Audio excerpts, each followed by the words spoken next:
Casi buenas tardes a todas y a todos. Quiero saludar especialmente a las autoridades nacionales aquí presentes, a los representantes de las embajadas y misiones extranjeras, las distintas agencias,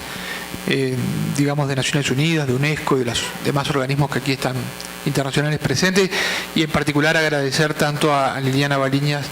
en representante del ACNUD, del Alto Comisionado, y a don Jordán Rodas, el Procurador de Derechos Humanos, con el cual venimos trabajando ya desde hace 5 años prácticamente que estoy al frente de la Relatoría Especial para la Libertad de Expresión. Quiero iniciar por felicitar este trabajo, como ustedes han visto y lo ha reseñado Liliana. Es exhaustivo y me parece que está absolutamente muy bien documentado, y sobre todo llega en un momento muy oportuno y es muy pertinente, ¿verdad? No hay, yo creo que para nadie se le oculta que estamos en un momento muy complejo en la región y a nivel global, donde no solo hay una suerte de regresión en muchos casos en materia de lo que se había logrado en términos civilizatorios de respeto a los derechos humanos, sino que, y lo decía el Procurador, muchos candidatos están llegando por la vía democrática al gobierno y al poder con un discurso de ataque a los derechos humanos y de menoscabo a los derechos humanos. Y ese es un elemento completamente nuevo en los últimos 30 años, al menos en América Latina, el Caribe, en el hemisferio, diría yo, donde trabajosamente, luego de las dictaduras, de los autoritarismos, de los conflictos internos, mal o bien, con todas nuestras debilidades, veníamos construyendo en una clave de Estado de Derecho, de democracia y de respeto a los derechos humanos. Y ahí el informe tiene todo un capítulo, cual se pasó muy rápido por razones de tiempo, pero que los animo a mirarlo y a utilizarlo, de marco conceptual y explicativo de lo que significan los derechos humanos y qué significa defender derechos humanos. Y digo esto porque creo que esta batalla que al principio yo hablaba, que estamos viviendo y tenemos que enfrentar, de retrocesos, de ataques, marcados por esta deliberada, digamos, descrédito a periodistas, a defensores de derechos humanos, a las instituciones de protección de derechos humanos, no la vamos a ganar acá, por más que hay muchos, y saludo a todas las defensoras y defensores, pero no la vamos a ganar entre los convencidos. La vamos a ganar si damos la batalla de ideas y de conceptos afuera, justamente en esos lugares donde hoy hay mucha incitación al odio, donde se le quiere confundir a parte de la población, se le quiere engañar con desinformación. Y tenemos que empezar por aclarar estos conceptos. Defender los derechos humanos no es involucrar o imponerle una ideología a nadie, es justamente trabajar y extender ese conjunto de piso mínimos de derechos y de reconocimiento inherentes a las personas humanas, que después de justamente siglos de genocidio, de guerras y de atrocidades, habíamos construido con conjunto la humanidad para lograr la democracia, el Estado de Derecho y el desarrollo social, económico, cultural, etcétera, ¿no? Y por lo tanto creo que digamos, hay una primera parte que uno dice, bueno, pero esto es obvio. No, es obvio para los que estamos aquí, los convencidos, y no podemos seguir pensando en que solo entre los que estamos acá vamos a resolver el asunto. Tenemos que extender estos conceptos en la sociedad para que la sociedad sea capaz de contrarrestar las campañas de desinformación, las campañas de confusión que algunos poderes y algunos sectores han puesto en marcha a nivel regional y global. Lo segundo que quiero señalar es que digamos, me parece que el informe es muy exhaustivo también en establecer cuáles son los tipos de ataques y de riesgo que sufren defensores de derechos humanos, periodistas, comunicadores en Guatemala. Y están vinculados justamente a la falta de garantías para ejercer los derechos fundamentales y las libertades fundamentales. Si ustedes ven y analizan todo el informe, los casos analizados,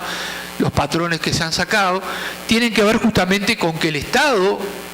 las instituciones, no garantizan el ejercicio de la libertad de expresión, el ejercicio del derecho de asociación, el ejercicio del derecho de reunión y el ejercicio del acceso el acceso a la justicia para la protección de estos derechos. Por lo tanto, y esto es importante para que lo tengan en cuenta los estados, la comunidad internacional, los organismos internacionales, en el fondo lo que hay es un grave riesgo del Estado de Derecho y de la democracia en Guatemala, porque un Estado que no garantiza y que no naturaliza el ejercicio de estos derechos mínimos, de este piso de derechos y de libertades fundamentales a todos los ciudadanos y en particular a quienes tienen un rol fundamental en la sociedad, en materia de defensa de derechos humanos, en materia de control, en materia de perro guardián, como son los medios y los periodistas, bueno, en definitiva los instrumentos del sistema interamericano son muy claros. Sin libertad de expresión, de asociación, de reunión, es difícil hablar de democracia, es difícil hablar de Estado de Derecho, es difícil hablar de un posible desarrollo económico, social y cultural. Por lo tanto, si estos mecanismos fallan, lo que está fallando acá no es un problema solo de los defensores y de los periodistas, es un problema de la democracia y del Estado de Derecho de Guatemala. Lo tercero es que creo que se describen muy bien los actores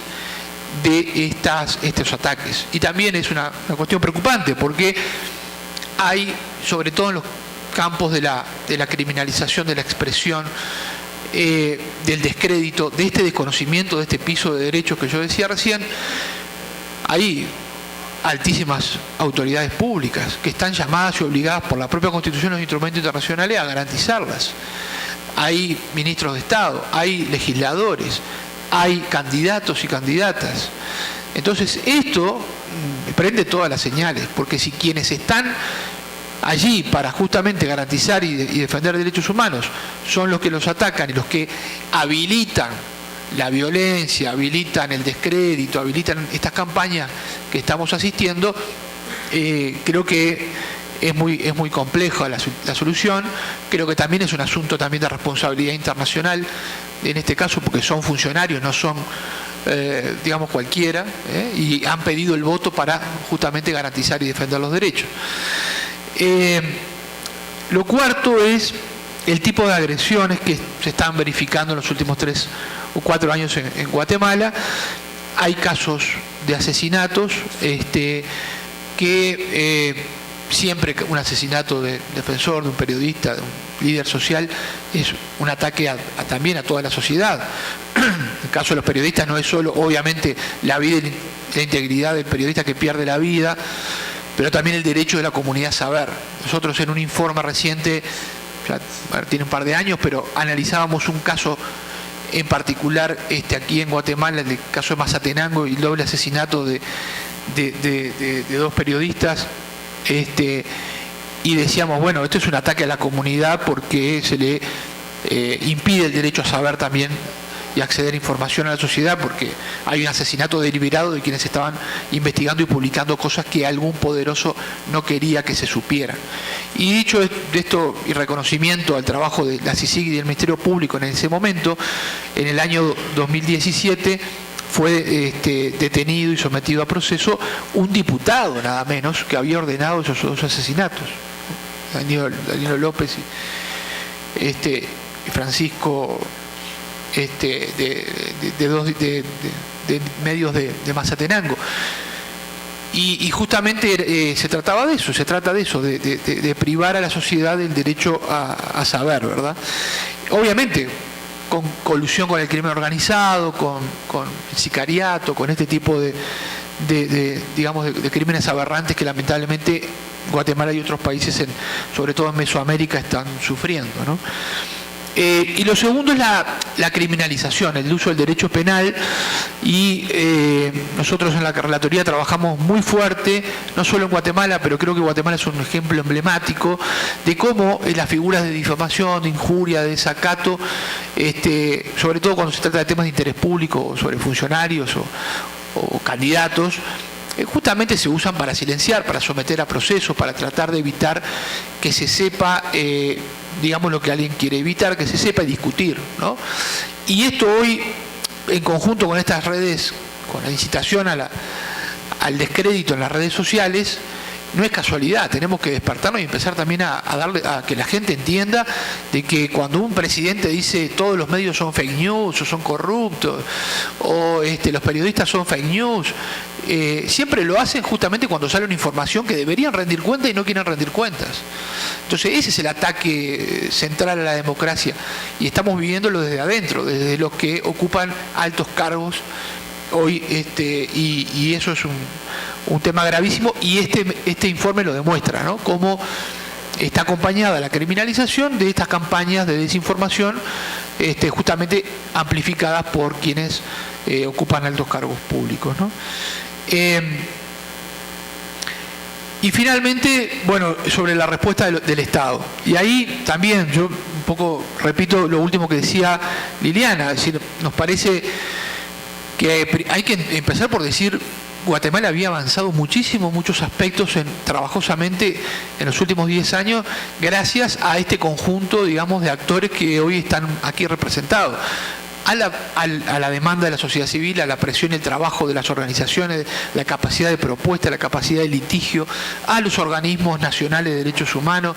a los organismos internacionales que están aquí instalados hace muchísimo tiempo trabajando,